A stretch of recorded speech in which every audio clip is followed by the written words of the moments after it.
नमस्कार दोस्तों, आज की कथा है सूर्यदेव की व्रत कथा। सूर्यदेव का व्रत रविवार के दिन किया जाता है। तो चलिए आज की कथा शुरू करते हैं। जय सूर्यदेव।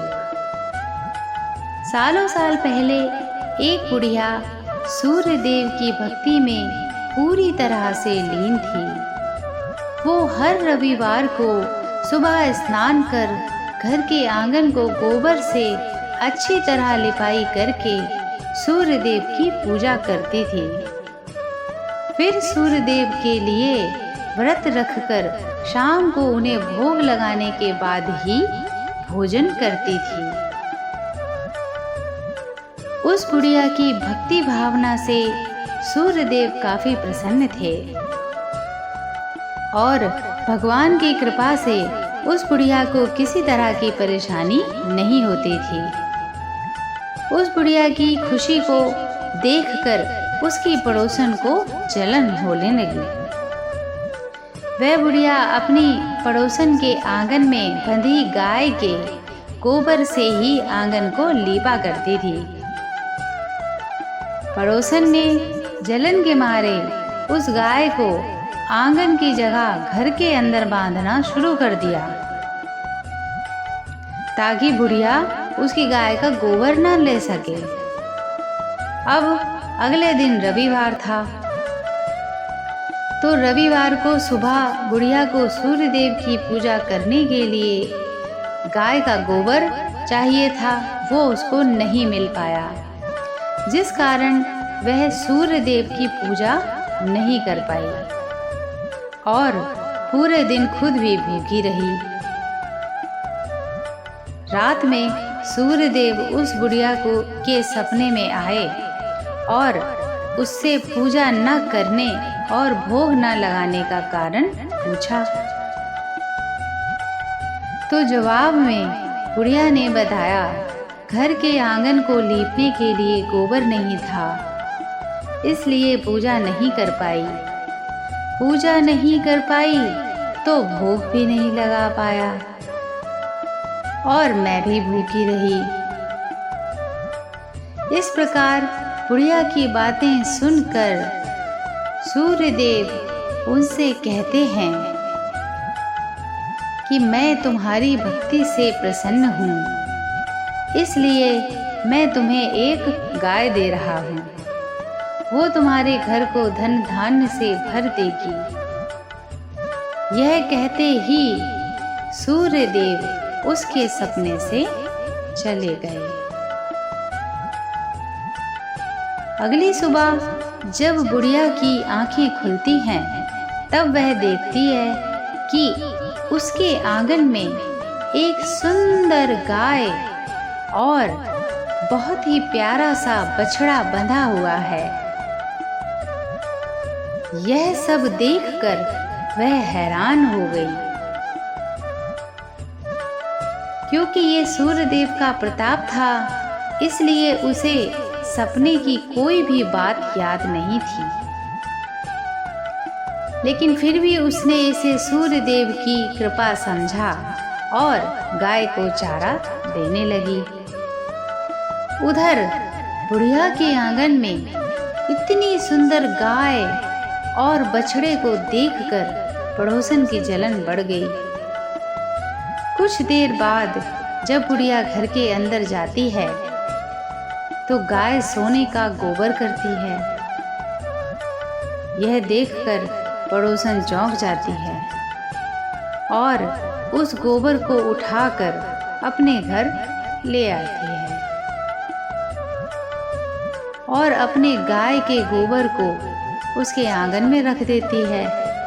यह सिलसिला कुछ दिनों तक चलता रहा और वो पड़ोसन धनवान हो गई।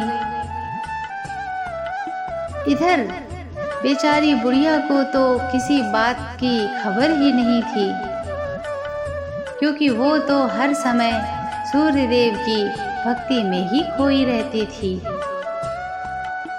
परंतु उधर सूर्यदेव को उस महिला की हरकतों पर काफी गुस्सा आता है और उनके गुस्से के कारण धूप काफी बढ़ जाती है, जिस कारण बुढ़िया गाय और उसके बछड़े को घर के अंदर बांध देती है।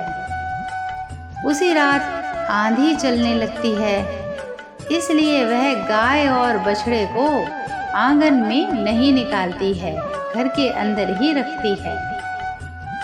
रात भर गाय घर के अंदर ही बंधी रही।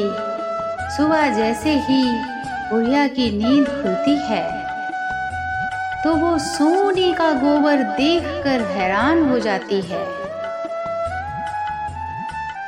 उस दिन के बाद से रोजाना वो गाय को घर के अंदर ही बांधने लगती है। चमत्कारी गाय के सोने के गोबर से बुढ़िया धनवान हो गई, जिसे देखकर पड़ोसन को और भी जलन होने लगी।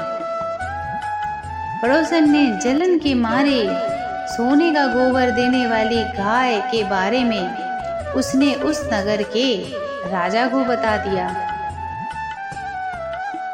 और राजा को जैसे ही सोने का गोबर देने वाली गाय का पता चला तो उन्होंने तुरंत सैनिकों को भेजकर उसे महल लाने के लिए कहा। और जब सैनिक बुढ़िया के घर पहुंचते हैं तब वह सूर्यदेव को भोग लगाकर खुद भोजन करने के लिए निवाला उठाने ही वाली थी कि तभी सैनिक गाय और बछड़े की रस्सी खोलकर उन्हें अपने साथ ले जाते हैं। बुढ़िया उनसे काफी मिन्नतें करती है कि गाय और बछड़े को ना ले जाएं, बहुत प्रार्थना करती है। इतनी प्रार्थना करने के बाद भी सैनिकों ने बुढ़िया की एक नहीं सुनी, और राजा के सैनिक बुढ़िया की एक भी नहीं सुनते हैं। गाय और बछड़े को लेकर राजमहल पहुंचते हैं। कुछ ही देर में सैनिक गाय को राजा के पास ले जाते हैं। राजा गाय की सुंदरता को देखकर बहुत खुश होते हैं और उसे अपने ही पास रख लेते हैं। गाय व बछड़े के जाने के गम में बुढ़िया बिना खाए पिए पूरे दिन सूर्यदेव से गाय और बछड़े को लौटाने की प्रार्थना करती है।